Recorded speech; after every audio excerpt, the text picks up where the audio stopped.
what's going on, guys? Wanted to jump on here and do a quick little tabletop overview of an awesome optic that just came out in the market, which is the Aimpoint Duty RDS. In my opinion, this will probably replace the Aimpoint Pro in the near future, just at the price point they're putting it at and the features that you get with this thing. So what are you looking at price point wise? It's pretty much the main question anyone wants to know before they even look at an optic, because they get excited about it and they find out it's, you know, $1,000. What's the point, right? So this thing, MSRP is $499. I've heard that's going to stay similar to street price. I know normally you hear MSRP and it drops down for actual value when you're buying at a store, but for what I'm hearing out there, it's going to be right around the $499, $500 mark, maybe a little bit cheaper than that. For law enforcement, individual officer program, it is $449, so just under $450. And then if you go direct through your PD and set up an account with Aimpoint, it is $435, tax-free, shipped to the PD out the door. So not a bad deal whatsoever, right? Just got this thing a couple days ago, zeroed it, liking it so far, no issues. Again, this is just an overview because I haven't had a bunch of time to test and evaluate it, but it's currently on the rifle, zeroed just fine. It's definitely rock solid, and I'm just going to give you kind of a simple breakdown of what's going on when you get the product. All right, so some people like the unboxing portion, but I already took it out because obviously it's on my rifle, but you can see what it comes in. Just a cardboard box with some nice logos, some information. I'll leave that there if you want to pause it and read any of that crap. All right, your serial number, all that kind of stuff. Basic information about the site. Then we'll open it up. Toss this cover away. And again, just a plain Jane cardboard box. Once you open it up, obviously I've already did before. You get the optic itself. You get a T10 torx wrench, which is for the mount itself and for the adjustment windage and elevation, which I think is pretty nice to have one piece to do it all, especially with a common tool, because obviously this is going to get lost like any other Allen key you see out there. So having something that's pretty common like a torx wrench T10 is pretty common. Very nice option to have that, so you don't have to, again, dig through your drawer of these Allen keys out there and try to find something that works. Also comes with a 2032 battery, a Duracell, so kudos to fucking Aimpoint for actually providing a good battery. Most of these companies out there try to play it the cheap way, and they want to give you some, you know, Renata battery or off-brand stuff that doesn't last. And from my experience, Duracell has been the king as far as at least the cell batteries like the 2032s to actually last. So they give you that, and on the side they give you this fancy user manual. It's actually laminated, so nice on that, so it doesn't just get withered away. So good for them for providing this. Gives you all their specs. I'll actually leave this open if you guys want to pause and look at that. Feel free for their specs. I know it's kind of high gloss here. I'll move it around a little bit so you can see it. All right, and it also gives you information, right, about the power source, all kinds of fanciness, how to mount it properly. Again, if you want to pause it or download it from the website, feel free. Also gives you the breakdown of how to zero it, right, using the same tool to mount, which is awesome. All right, so from here, what about the important specs, so weights and whatnot? I just showed you, but I'll go over it here. So without the mount, right, just the optic itself, it's going to be 3.8 ounces, so pretty lightweight. I got the other spec down here. I think with the mount itself is at 5.7 ounces, so still very light.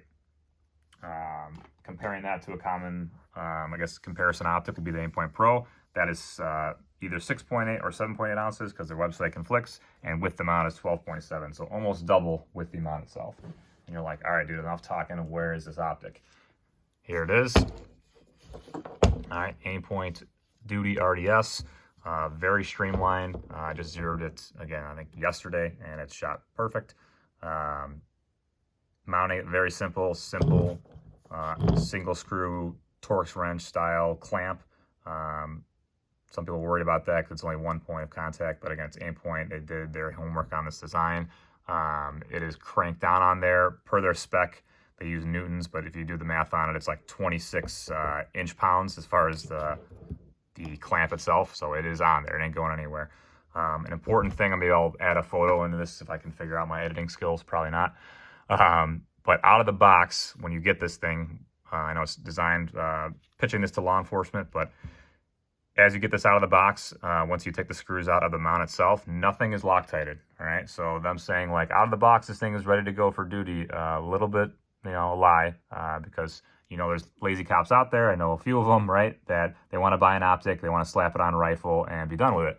Well, if you do that, right, none of the 4 screws that are sitting in the mount and the actual clamp itself, this screw, are Loctited. So you got to take all those out, add some of your own Loctite, then proper torque it down, because if you don't, it'll only take, again, a couple hundred rounds for this thing to start walking out on you, and then you'll notice one day when you need to use it, the mount will start wobbling over. That actually happened to my Aimpoint Pro a little while back with the stock mount after a few years.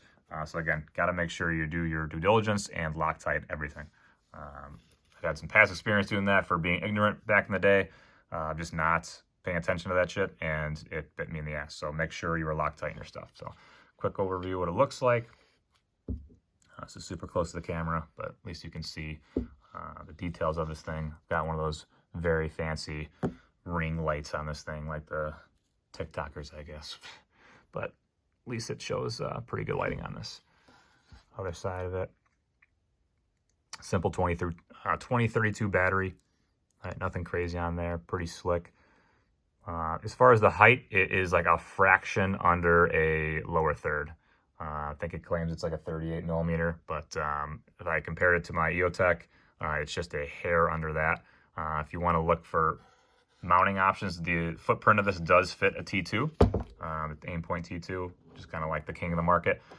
So if you're looking for something that mounts you already have, you can absolutely use it. It'll just make just designing of this optic. If you use a T2 mount, it will sit slightly higher. So if, say you have a lower third T2 mount, this will sit, again, a fraction higher than that. If you want more information about the mounting heights, check out T-Rex Arms. They had a whole article on this about using different mounting systems and mounting plates and what the actual height of this ends up being, because, again, the optic itself is slightly raised because of this base here.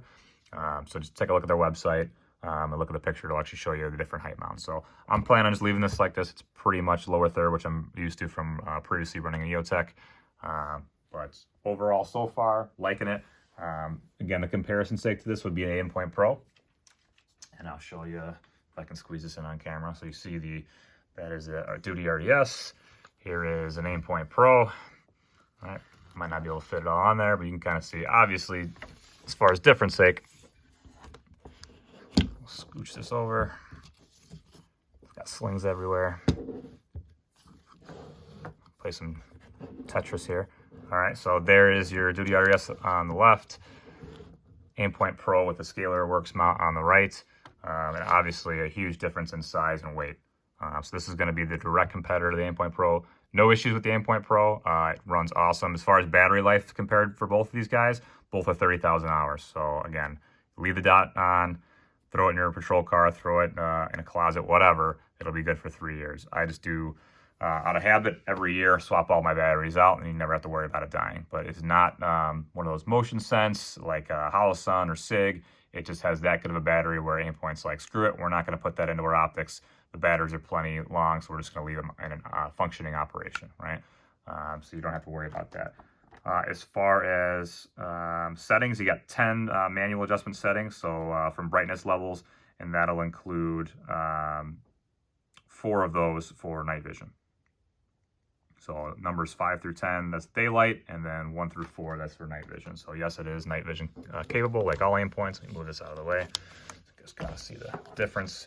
But yeah, in my opinion, I think the Aimpoint Pro is going to be on the way out with this optic, just because, you know, with the price point of this thing, it's really hard to argue why you would need something different. All right, couldn't get my camera to cooperate, but at least now you can kind of see how the glass looks. You're gonna get some reflection from the light, obviously, but if you look from the rear, basically a lower third when you see your iron sights through, right? Somewhere in between an absolute and a lower third, where it ends up being. Again, hard for the angle, but it is more lower in the glass. Just a little bit more around so you can kind of see from the front view.